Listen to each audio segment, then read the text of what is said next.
시편 8편 1절부터 9절까지 말씀을 우리 다 같이 합독 함께 읽도록 하십시다. 여호와 우리 주여, 주의 이름이 온 땅에 어찌 그리 아름다운지요. 주의 영광이 하늘을 덮었나이다.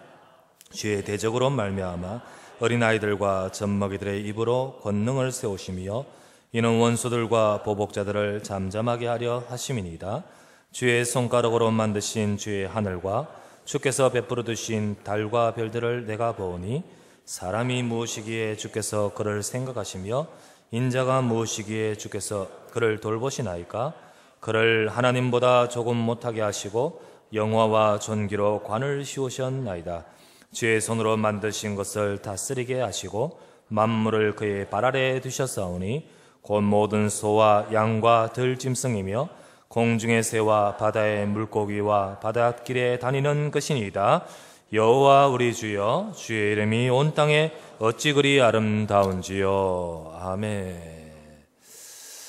예, 우리 좌우에 계신 분 서로 같이 인사하십시다. 말씀으로 은혜와 응답 받으시길 바랍니다. 인사합시다. 예, 다시 한번 더 인사합시다. 하나님 말씀을 이룰 교회 일꾼 됩시다. 예, 이 시간도 저와 여러분들에게 주시는 하나님의 말씀을 통하여 은혜 받고 또 응답받는 축복의 시간 되기를 바랍니다. 오늘 시편 8편 1절에서 9절 말씀을 가지고 존귀케 하신 인생, 하나님께서 존귀케 하신 인생, 그 인생이 누군가, 또 나도 그 인생의 축복과 응답을 받아야겠다.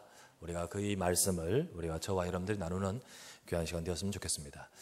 일반적으로 세상 학문이나 사상이나 철학이나 이 배경 속에서 이 자연과 인간을 보는 관점이 크게 두 가지로 나뉩니다. 자연이나 또는 인생, 세상이나 인간을 이렇게 보는 세계관과 인간관에 대한 관점이 크게 두 부류로 나눌 수 있다고 생각할 수 있습니다. 하나는 뭐냐? 첫 번째는 하나님이 없다라는 전제 속에서 자연과 인간을 보는 관점입니다. 그래서 이들은 자연과 인간이 어떻게 생겼을까?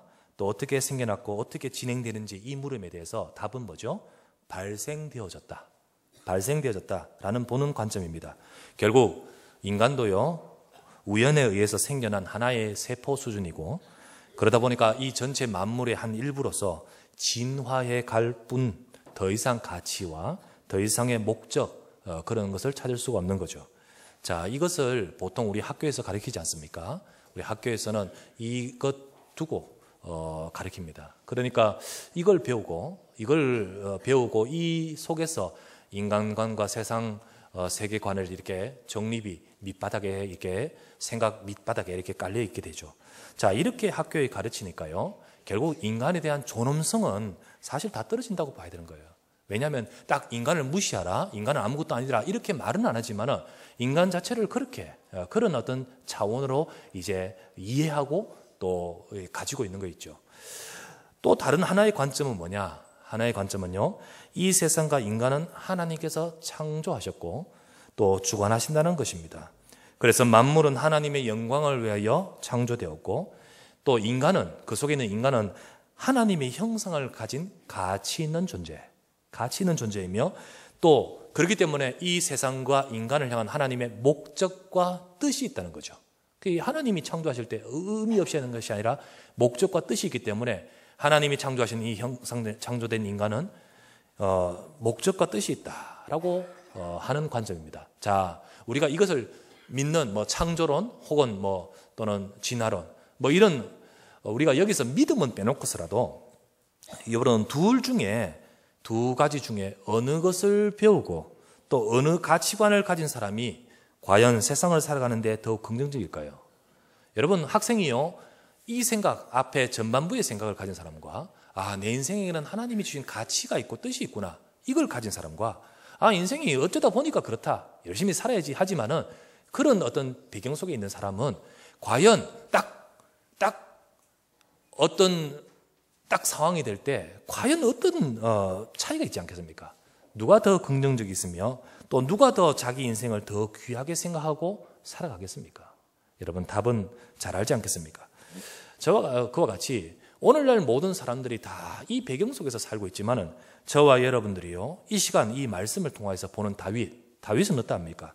오늘 다윗은 세상과 사람을 보면서 여호와의 아름다운 이름을 높이고 찬양하고 있습니다.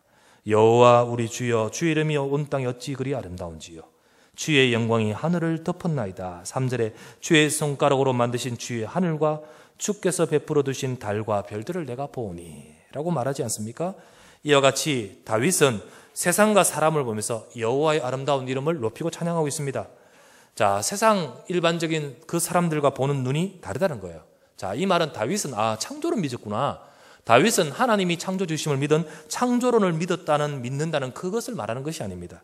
다윗은 이 자연도 하나님께서 창조하신 것을 고백하고 있지만은 그 다윗은 자연뿐 아니라 자신의 모든 삶, 모든 문제까지도, 그에게 있는 모든 일, 그리고 그가 선택하는 모든 선택, 모든 것까지, 특별히 자신의 대적까지도 항상 하나님 안에서 보는 자였습니다. 하나님 안, 오늘 자연을 보면서 하나님 안에서 보듯이, 그러면 만물을 볼 때, 이 사람 창조를 믿구나, 이런 차원이 아니고요. 이 다윗은 어떠합니까? 그것은 물론이거니와 이제 더 나아가서 자기의 인생의 모든 것, 모든 범사, 모든 일들까지도 하나님 안에서 보는 인생이라는 거죠. 다윗은 그렇게 보고 있습니다. 자, 우리가 예를 든다면 지난번 말씀드렸다시피 다윗이 압살롬의 반란으로 도망 나와야 되지 않습니까? 도망 나올 때 그 반란의 사건과 그리고 도망 나올 때 시므이가 막 저주하는 저주의 장면이 있지 않습니까? 그때의 다윗의 모습을 보시기 바랍니다. 이때 다윗은 어땠습니까? 주변에 있는 신하들이 너무너무 분노하고 있지만은요, 다윗은 그때 뭐 하고 있습니까? 그 모든 것들 속에 하나님께서 하신 일들을 보는 거예요. 하나님께서 하시고 저 시므이가 했는 말들 속에 하나님의 음성을 듣는 거 아니겠습니까? 이것이 바로 다윗의 모습인 거예요. 또한 다윗이요, 아주 모든 자기가 사울 왕에 막 쫓겨다니고 있을 때 그 모든 상황을 완전히 뒤바꿀 기회가 있었습니다. 사울 왕을 죽일 기회가 있었어요. 그때 그 기회에 옆에 사람들, 신하들의 추종자들이 말을 합니다. 왕이시여, 하나님이 주신 기회입니다. 사울을 죽일 수 있단 말이죠. 그때 사울은 어땠습니까?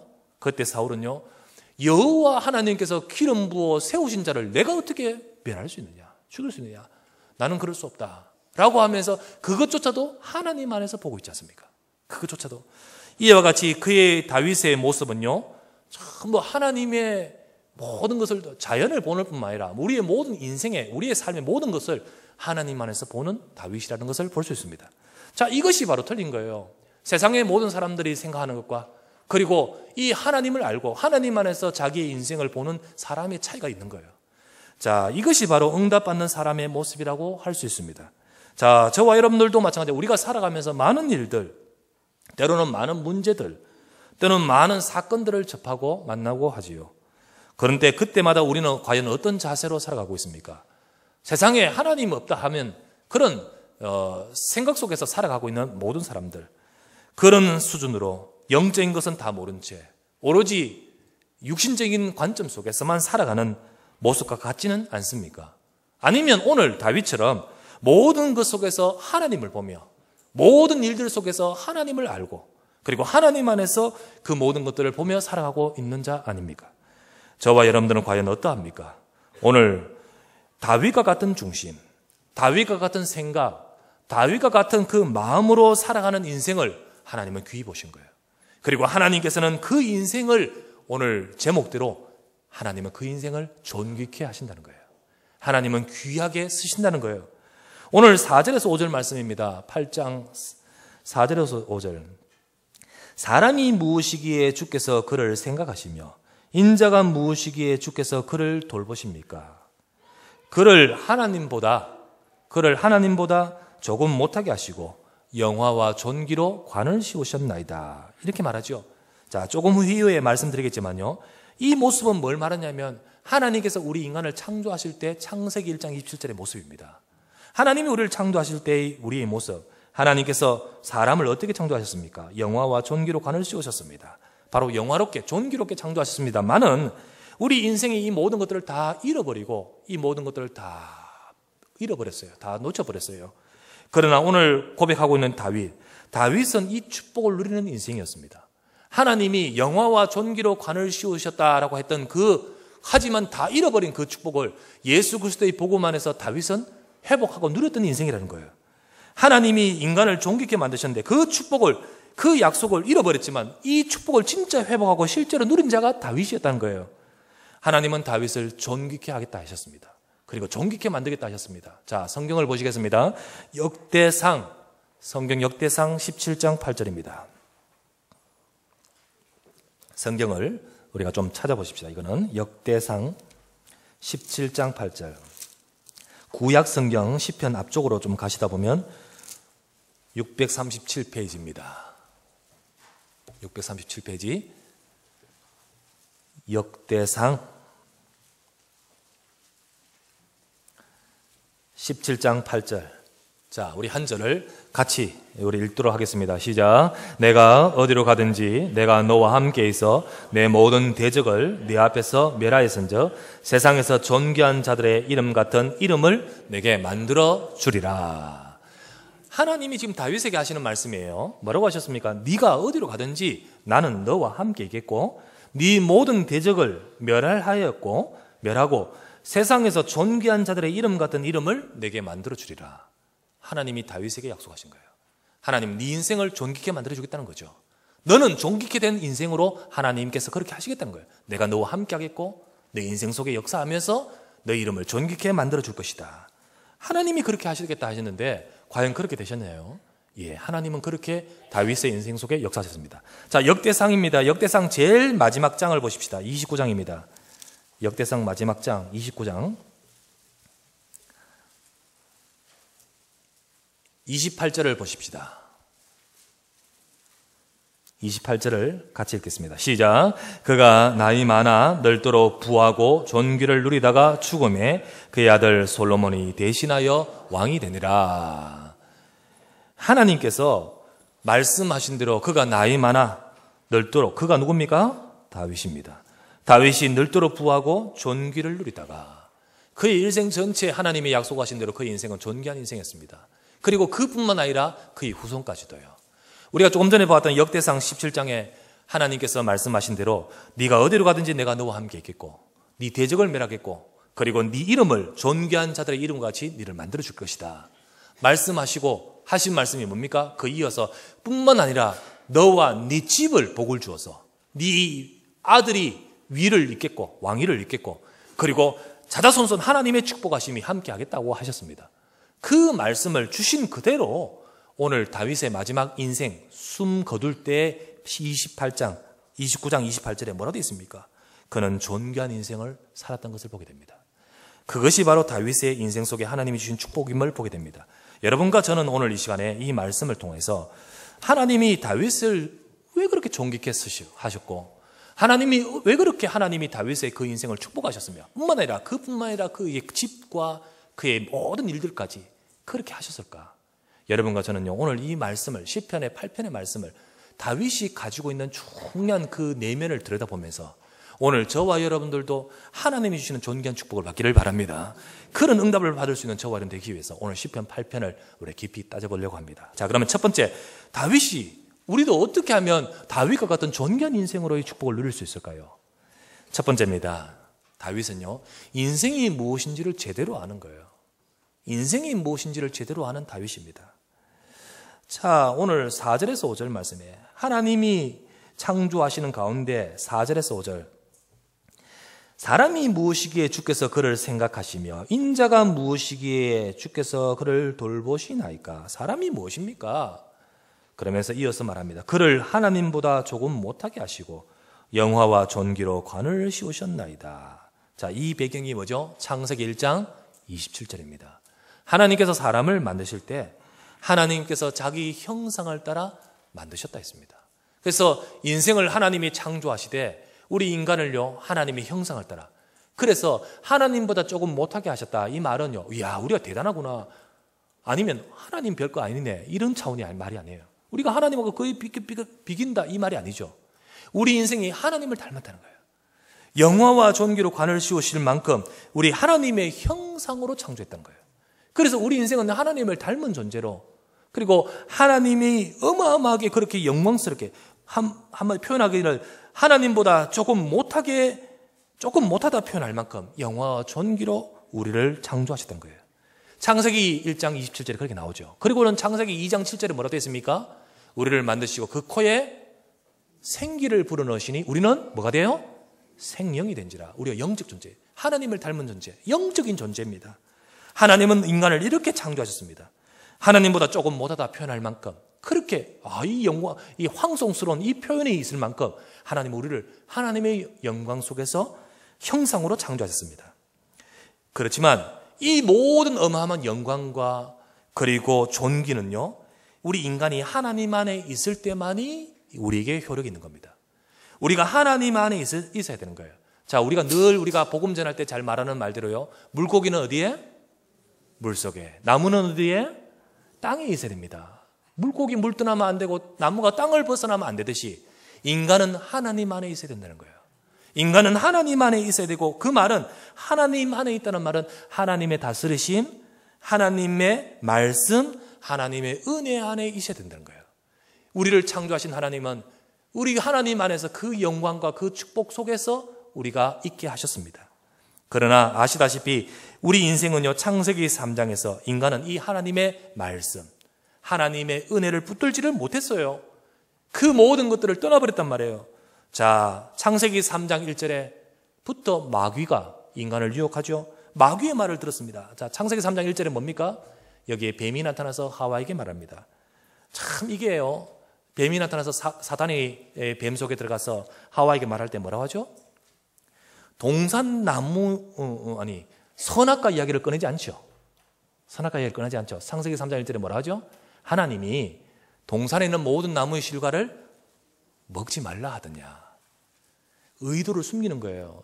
이거 사기꾼의 텍스트예요. 완전히 텍스트 교범이에요. 이거 처음부터 딱 드러내면요, 속 딱 들키잖아요. 그런데 어떻게 해요? 동산 전체 나무 실과를 먹지 말라 하더냐. 그러니까 대답이 하와가 뭐라 하죠? 아니, 동산 중앙에 있는 나무의 실과는 먹지 말라. 그걸로 이제 말이 딱 가는 거예요. 이제 그거를 딱 사단이 어떻게 합니까? 왜 그렇게 하셨느냐. 그때 하와가요, 정확하게 대답하면 괜찮은데 이게 흔들거려요.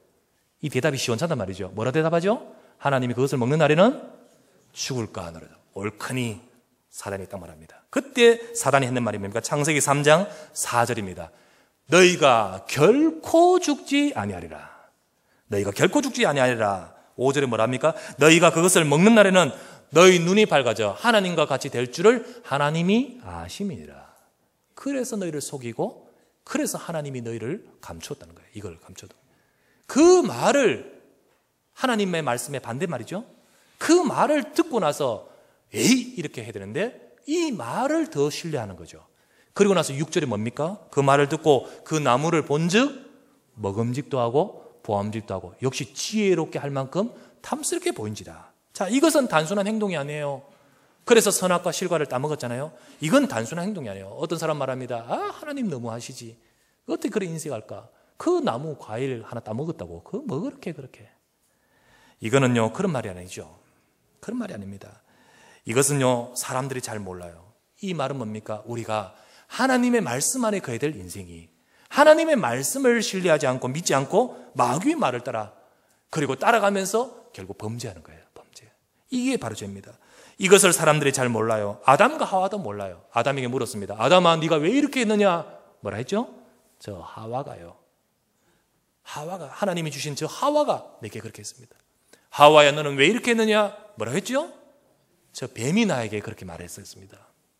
사실은 진짜의 문제를 모르죠. 이것을 바로 지난주 오후 예배 때 우리가 원죄라는 제목으로 우리가 말씀을 받았지 않습니까? 이게 원죄입니다. 이것은요, 어떤 죄의 문제입니다. 누구의 잘못이 아니라 죄의 문제고, 이것은 윤리적인 죄의 문제가 아니라 원죄, 영적인 것입니다. 영적인 것입니다.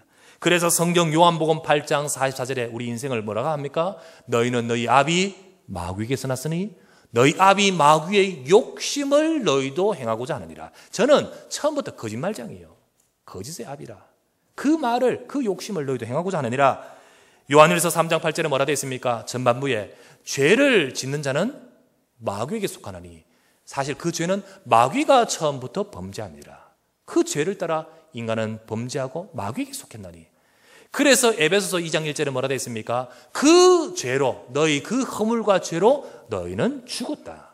죽음이 돌아버렸어요. 우리가 살아있던 존재예요. 우리가 영화와 존귀로 관을 씌우셨던 그런 존재가 죽음이 들어와요. 물고기 물 떠나듯이 죽음이 들어와 버렸어요.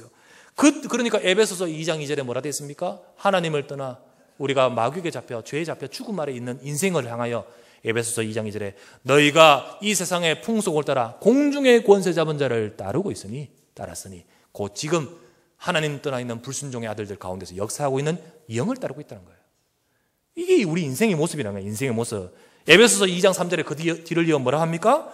그러니까 우리의 육신과 마음에 원하는 것을 하여 다른 모든 이들과 같이 우리는 본질상 진노의 자녀다.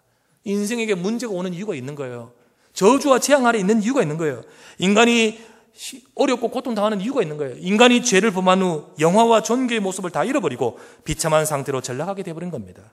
그래서 인간의 삶에는 죽음의 고통, 질병의 고통, 계속하여 임하는 인생의 문제에서 벗어나지 못해요. 원래 우리를 창조하신 모습이 아니죠. 영적으로 시달립니다. 정신적으로 고민하고 고뇌하고 고통당합니다. 육신과 삶의 계속 문제로 허덕입니다. 사람은 영적 존재입니다. 이 인생 한 인생 끝나면 되겠지. 그렇지 않습니다. 죽어서 없어지지 않습니다. 이 부분에 대해서 조금 생각하는 사람들은 그래 어떻게 될까? 라고 생각하면서 뭘 합니까? 그래 사람이 이게 없어지지 않고 환생을 한다든지 축생을 한다든지 뭐 안 되면 귀신으로 떠돈다든지 이렇게 하면서 윤회설을 말하지만 아닙니다. 전부 사실은 그렇게 나타나는 현상들은 속이는 것입니다. 히브리서 9장 27절 말씀에 한 번 죽는 것은 사람에게 정하신 것이요 그 이후에 심판이 있으리라. 심판이 있습니다. 그리고 그 심판은 뭡니까? 마태복음 25장 41절 말씀에 마귀와 그 사자들을 예비하여 예비된 영영한 불 속에 너희도 따라 들어가라. 일평생 마귀를 따른 자, 거기에 잡힌 자는 마귀가 갇혀야 될 그 감옥 속에 따라서 같이 가게 되는 것입니다. 자, 이거를 뭐라 합니까? 지옥이라는 거예요. 그런데 그렇게 해서 엔딩이 되면 괜찮은데 이것으로 엔딩 되지 않아요. 이 모든 영적 유산은 고스란히 우리 후대에게 이어져 버리는 거예요. 이게 계속해서 악순환이 되어지는 겁니다. 여러분, 인간은 이것을 모른 채 몰라요. 그 관점이라고 말씀드렸는데요. 이거는 이제 소위 말하면 이걸 모른 채 눈에 보이는 것만 다인 줄 알고 노력하고 애쓰고 있습니다. 때로는 좋은 의미로 종교나 선행이나 철학과 같이 뭔가 인생의 해답이 뭘까? 영원한 해답을 찾으려고 하기도 합니다만은 그러나 아무리 한다 할지라도 우리 인생의 진정한 해답을 찾을 수는 없습니다. 우리의 진짜 원죄를 해결할 수가 없는 겁니다. 인간이 인간 스스로 이 문제를 해결할 수 있는 자리에 있지 않습니다. 다윗은 인생이 뭔지를 알고 있습니다. 다윗은 인간이 어떤 존재인지를 잘 알고 있습니다. 자, 그럼 두 번째입니다. 두 번째, 다윗은 어떠합니까? 그는 하나님을 올바로 알고 있습니다. 하나님을 올바로 알고 하나님을 올바로 만난 다윗입니다. 다윗은 하나님을 알고 있습니다. 그분이 누구신가? 또 그분이 어떤 분인지를 알고 그분을 찬양하고 있습니다. 오늘 1절에 여호와 우리 주여 주의 이름이 온 땅에 어찌 그리 아름다운지요 라고 말하지 않습니까? 이와 같이 하나님은 창조주 하나님, 나의 창조주 하나님을 말하고 있습니다. 불신자들이 말합니다. 창조하는 거 어떻게 믿냐는 거예요. 어떻게 봤냐는 거예요. 여러분 봤습니까? 안 봤잖아요. 내한테 묻습니다. 봤습니까? 안 봤어요. 못 봤습니다. 아니, 안 봤는 게 아니라 못 봤지. 못 봤습니다. 그런데 어떻게 믿냐는 거죠. 저는 하나님의 말씀을 믿기 때문에 믿습니다. 저는 우리 부모님이 나를 낳아준 거 못 봤습니다. 그래서 못 봤어요. 그런데 나는 압니다. 우리 부모님, 우리 아버지고요. 나는 그분의 자녀란 거 압니다. 굳이 따지라면 출생증명서 보고 유전자 검사하고 하겠지만요. 그럴 필요 없이 나는 압니다. 나는 뭐로 합니까? 우리 부모님의 사랑, 부모님이 내게 주신 것, 그리고 내가 살아온 과정 속에서 나는 잘 알게 됩니다. 그것이 증거입니다. 그처럼 하나님이 나의 창조주 되심의 증거는 무엇입니까? 하나님이 내게 주신 말씀입니다. 베드로전서 1장 23절 말씀에 너희가 거듭난 것이, 내가 하나님이 자녀된 것이 썩어질 씨로 된 것이 아니에요. 썩지 아니할 씨로 된 것이니 하나님의 살아있고 항상 있는 무엇으로? 말씀으로 되었느니라.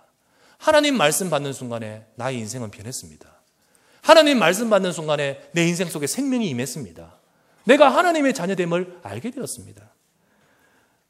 내가 하나님이 나의 자녀고 나는 하나님이 내 아버지시고 내가 구원받은 자, 하나님이 나의 창조주이심을 아는 증거가 무엇입니까?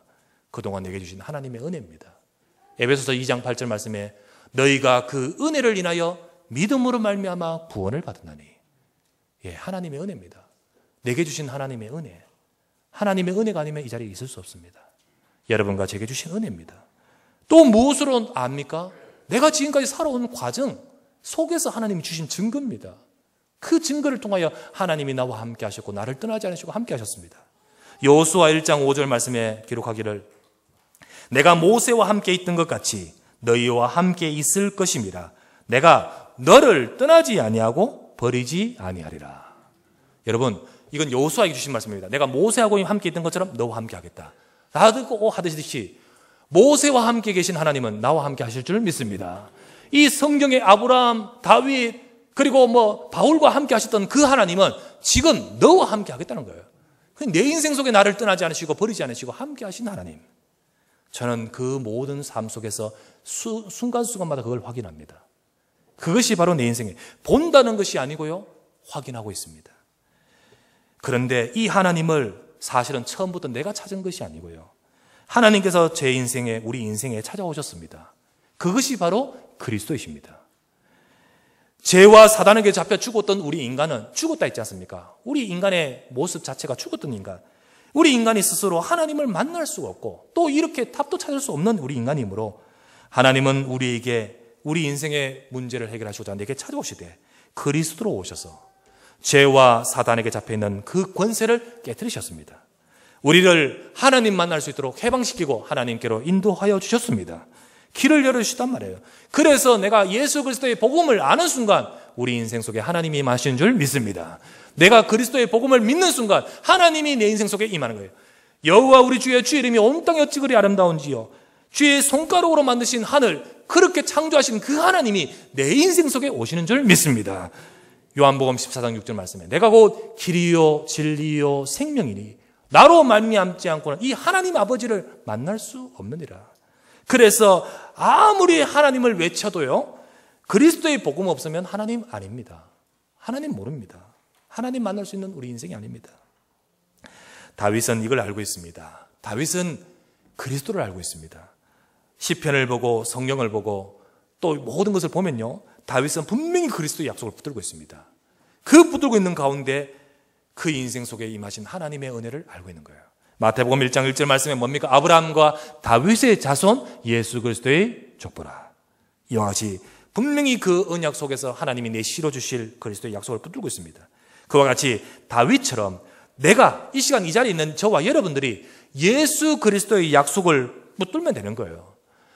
내 인생의 모든 문제를 해결하시고자 하나님이 그리스도로 이 땅에 오셔서 나의 죄와 저주 가운데 우리를 건지셨다는 사실, 이 약속을 붙들면 되는 거예요. 이 시간 다윗이 붙들듯이 저와 여러분 붙들기를 바랍니다. 요한복음 1장 12절은 뭡니까? 영접하는 자.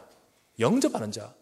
그래서 믿는다는 것이요, 애매모호하게 그런 열심히 마음이 감정이 막 이런 게 아니에요. 믿는 것은 뭡니까?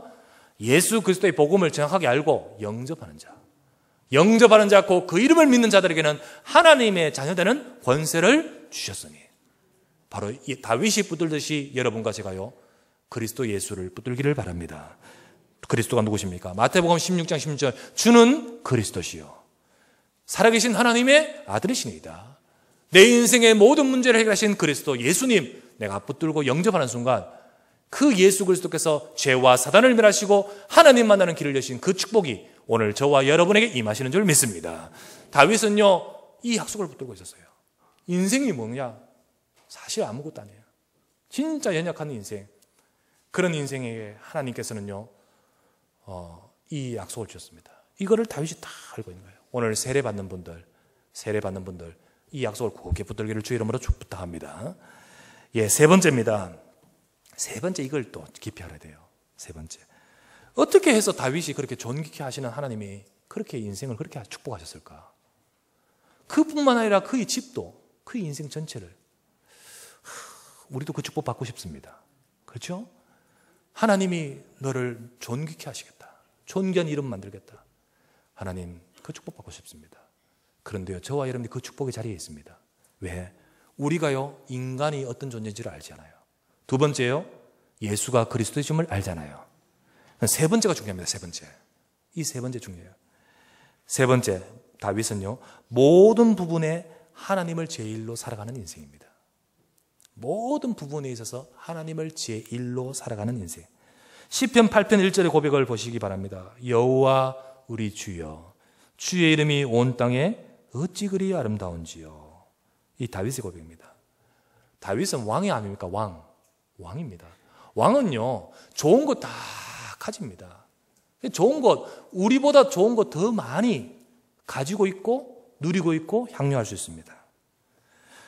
우리보다 더 많이 좋은 걸 가지고 있는 그가, 또 그것을 아는 자가 그 좋은 것보다요, 다윗이 뭐라 합니까? 여호와 우리 주여, 주의 이름이 어찌 그리 아름다운지요, 주의 이름이 어찌 그리 귀한지요, 주의 이름이 가장 좋습니다. 이 말인 거예요. 이 말인 거예요. 여러분, 예를 들면요, 박사학위를 몇 개나 가지고 있는 분이 그런 대단한 석학이요, 다 이렇게 한마디 합니다. 세상 지식은 아무것도 아니야. 오직 예수 그리스도가 최고의 지식이야. 이 말을 하는 이 사람과 일자 무식이요, 무식자가 세상 지식 아무것도 아니야. 예수가 그리스도 최고의 지식이야. 말은 맞지만은 효력은 틀린 거예요. 그렇죠? 말의 무게는 틀린 거예요.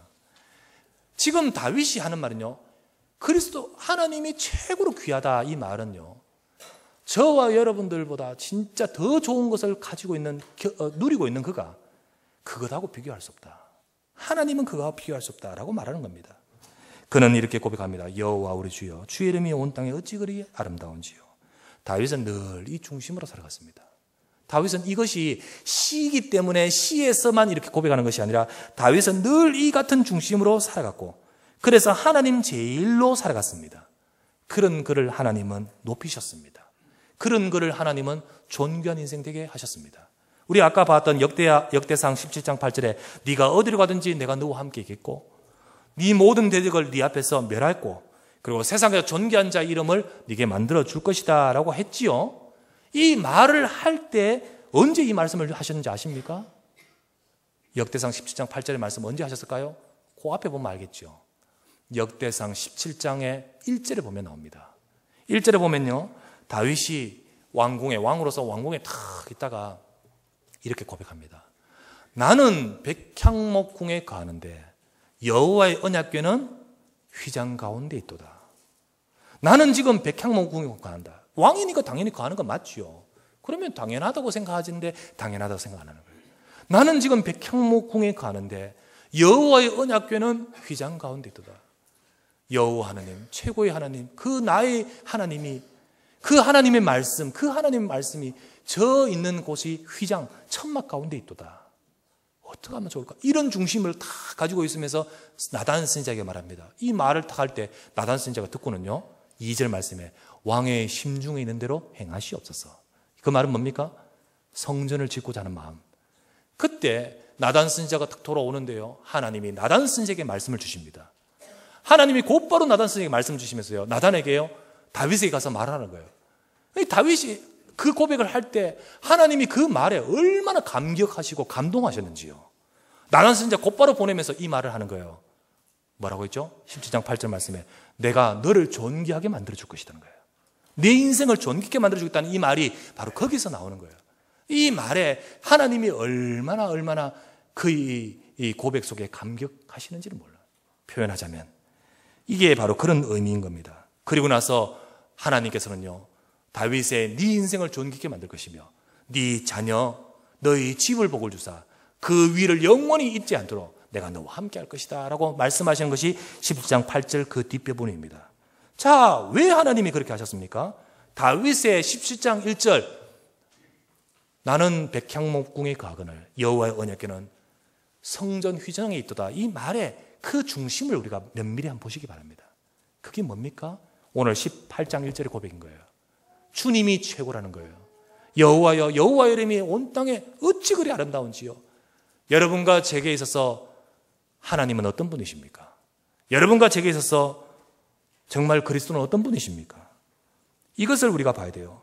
바울이 있었습니다. 바울은요, 바울 인생이 하나님을 모르고 하나님을 향해 섬긴다 하지만은요, 복음을 모르고 하나님 반대로 나갔다가 그가 그리스도를 만났습니다. 그 그리스도를 만나고 바울의 고백이 뭡니까? 빌립보서 3장 8절에 뭐라고 고백하죠?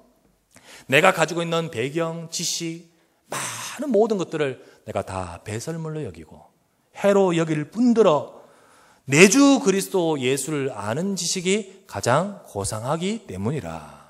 이렇게 말하지 않습니까? 이 바울의 고백을 보시기 바랍니다. 이 고백이요, 내 주 예수 그리스도를 아는 지식이 가장 고상하다. 이게 바로 다윗의 고백과 같지 않습니까? 여호와 우리 주여, 주의 이름이 온 땅에 어찌 그리 아름다운지요. 여러분과 제가 예수님을 그리스도로 알고 영접하고 있지만 과연 그 예수 그리스도가 내 인생의 진짜 오직 예수 맞습니까? 여러분, 내 인생의 진짜 그 해답이요, 나의 최고의 해답 맞습니까? 여러분, 그 해답 중심으로 모든 삶을 살아가고 있습니까? 이걸 말하는 거예요. 이걸 아는 차원이 아니고 이걸 말하는 거예요. 하나님은요, 다윗의 중심을 아십니다. 사람은 외모를 보거니와 나 여호와는 중심을 보느니라. 하나님은 다윗 중심을 아셔요. 다윗 속에 언약 중심, 다윗 속에 하나님 그리스도의 언약 중심, 이걸 보시는 거예요. 그러다 보니까요, 자연스럽게 다른 사람은 생각 못한, 나는 지금 백항목궁에 가는데 여호와의 언약궤는, 이런 생각이 나오는 거예요. 이 고백을요 보시고 하나님이 17장 8절, 내가 너를 존귀한 자의 이름같이 만들어 줄 것이다, 이렇게 말씀하신 거예요. 바울은 주는 최고의 가상 고상한 지식, 이 고백을 한 바울을 하나님이 어떻게 하셨습니까? 존귀한 인생 되지 않습니까? 한 시대를 살릴 전도자 되지 않습니까? 다윗처럼 존귀게 되기를 바랍니다. 바울처럼 한 시대 속에 쓰임받기를 바랍니다. 어떻게 해요? 다윗처럼 하나님 제일로 살아가는 여러분 되시기를 바랍니다. 바울처럼 예수 그리스도의 복음을 최고의 해답으로 붙드시기를 바랍니다. 그것입니다. 우리가 이와 같이 언약으로 이것을 붙들면 하나님은 다윗에게 말씀하듯이 나뿐 아니라 내 가정을 존귀케 하시는 거예요. 내 가정을 존귀케 하시는 거예요. 이 말씀을 다윗에게 주셨을 때 다윗은 그 말씀을 들었지 않겠습니까? 그 말씀 듣고 다윗은 황송해서 하는 말이 어떤 말이냐? 역대상 17장 16절에서 18절입니다. 다시 한번 보십시다. 역대상 17장 16절부터 18절.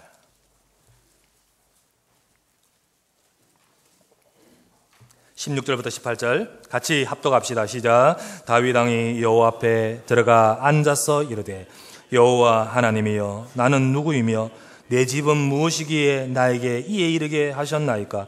하나님이여, 주께서 이것을 오히려 작게 여기시고 또 종의 집에 대하여 먼 장래까지 말씀하시사오니 여호와 하나님이여, 나를 존귀한 자들 같이 여기셨나이다. 주께서 주의 종에게 베푸신 영예에 대하여 이 다윗이 다시 주께 무슨 말을 하오리까?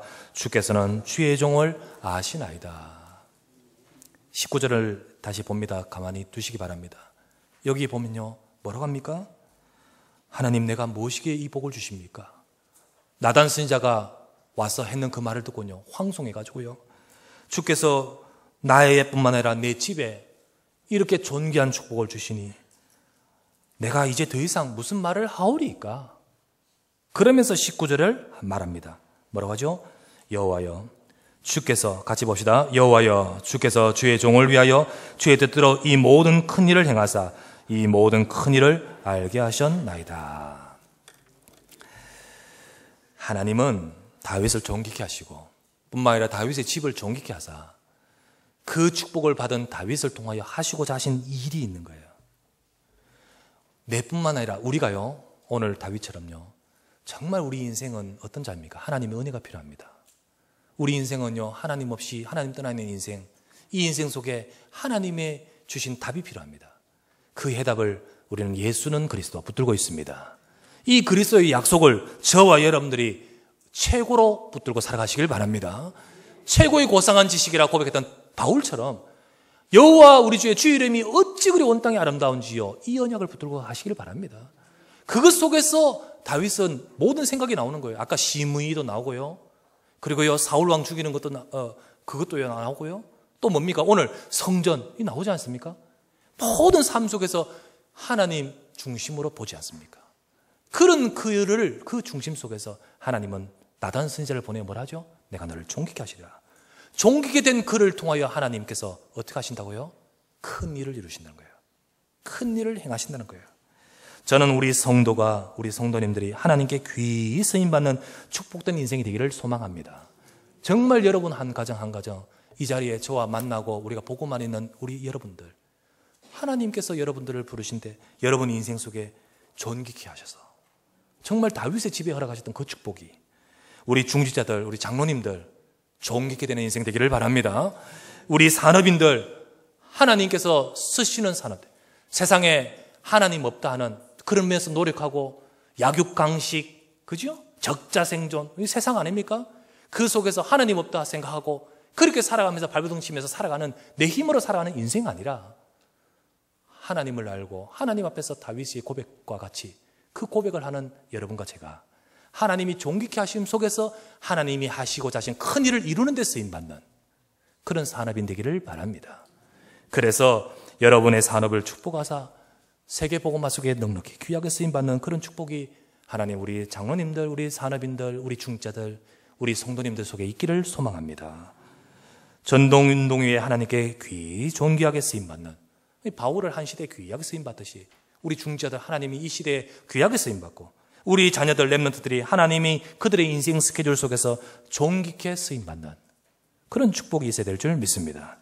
존귀케 하신 인생, 그 인생을 통해 하나님이 하신 일이 뭐라고요? 오늘 시편 8편 6절에서 8절을 보십시다. 다시 본문입니다. 시편 8편 6절에서 8절을 이렇게 말합니다. 사람이 무엇이기에 하나님이 영화와 존귀로 관을 씌우셨나이다. 그러면서 6절에 그를, 바로 그 인간을, 그 사람을 하나님보다 존귀와 관으로 씌우셨나이다. 5절 그리고 6절에 주의 손으로 만드신 것을 다스리게 하시고 만물을 그 발 아래에 두셨으니 곧 모든 소와 양과 들짐승이며 공중의 새와 바다 물고기와 바닷가의 길에 다니는 것입니다. 이게 뭡니까? 하나님 처음 주셨던 약속입니다. 창세기 1장 27절에 하나님이 영화와 존귀로 관을 씌우셨던 우리 인생에게 28절에 뭐라 하셨습니까? 정복하고 다스리라죠. 그러나 다시 말씀드렸지만, 아까 말씀드렸지만 다 잃어버렸습니다. 영화와 존귀의 하나님의 형상의 자리를 잃어버렸습니다. 그때 우리는 다스리는 자가 아니라 세상 속에서 지배받는 자요, 너희 아비 마귀, 세상 속에서 고통당하는 인생입니다. 하지만은 복음 안에서 다윗은 이 존귀의 축복을 받게 됩니다. 복음 안에서 저와 여러분들이 그 축복 받기를 원합니다. 그런 존귀의 축복을 받는 그 인생을 통하여 하나님께서 어떻게 하십니까? 당연히 6절에서 8절, 당연히 우리 창세기 1장 28절, 이 축복이 회복되는 거 아니겠습니까? 이 축복의 회복이 오늘날에 뭘 말하고 있습니까? 세상 만물 다스리라, 정복하라, 막 자연을, 세상을, 이걸 정복하는 것이 무슨 의미입니까? 바로 오늘날에 무엇입니까? 세계복음화입니다. 하나님은 존귀케 된 인생을 통하여 하나님이 하시고자 하신 일이 있습니다. 다윗의 집을 존귀케 하셔서 하나님 무슨 일을 하시죠? 세계복음 하시는 거예요. 하나님은 우리 이 언약을 잡은 하나님의 백성들을 존귀케 하셔서 무슨 일을 하시죠? 세계복음합니다. 하나님은 그 일을 이루시고자 역사하시는 거예요. 그래서 우리 장로님들, 우리 성도님들, 여러분의 집을 통하여, 우리 후대를 통하여 다스리고 정복하는 축복이 있기를 바랍니다. 하나님이 존귀케 하신 축복 속에서 이 일이 이루어지는 거예요. 그렇게 되어져야 되는 거예요. 이것이 바로 세계복음화입니다. 이것이 바로 우리 현장의 증인입니다. 오늘 결론을 맺습니다. 복음 안에서 하나님이 존귀케 하십니다. 복음 중심으로, 하나님 제일로, 예수 그리스도 가장 고상한 지식, 최고, 오직 예수 되는 자를 통하여 하나님은 그 인생 속에 존귀케 하십니다. 여러분 인생 삶 가운데 오직 복음 되시길 바랍니다. 그리고요, 진짜 최고 오직 복음, 이 복음 안에서 여러분들이 하나님 제일로, 그리스도 제일로 살아가면서 하나님이 다윗의 집과 그 인생을 존귀케 하시듯이 그렇게 귀하게 쓰임받아서 그 집을 통하여 하나님이 큰 일을 이루시도록 우리를 통하여 우리의 인생에 하나님의 일을 행하셔서, 그래서 우리를 통하여 전도운동, 세계복음화, 우리 후대 든든하게 세워져서 하나님의 옆에 귀하게 쓰임받는 우리 집이 되시기를 바랍니다. 여러분의 업이 되시기를 바랍니다. 그 축복 누리는 모든 존귀케 된 축복된 인생이 되시기를 우리 주 예수 이름으로 축원합니다. 하나님 아버지께 감사를 드립니다. 오늘 사랑하는 주의 백성들이 함께 모여 주 앞에 예배드리게 하심을 감사합니다.